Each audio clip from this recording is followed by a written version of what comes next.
Assalamualaikum warahmatullahi wabarakatuh.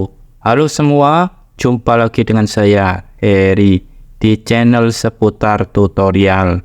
Bagaimana kabar kalian semua hari ini? Semoga sehat selalu dan baik-baik saja ya.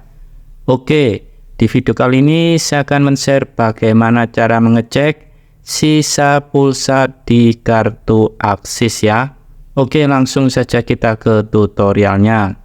Untuk caranya kita langsung masuk di menu telepon ini ya, atau panggilan. Kemudian kita masukkan kode dialnya. Kita tekan bintang 808 pagar. Kemudian kita panggil dengan nomor Axis kita ya.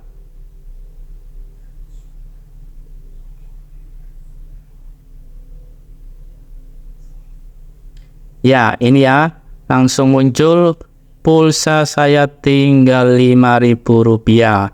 Masa aktif sampai dengan 25 Mei 2024. Jadi caranya cukup mudah sekali ya teman-teman, dan bisa langsung dipraktekkan.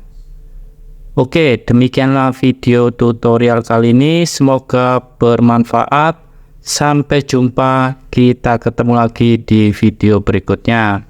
Wassalamualaikum warahmatullahi wabarakatuh.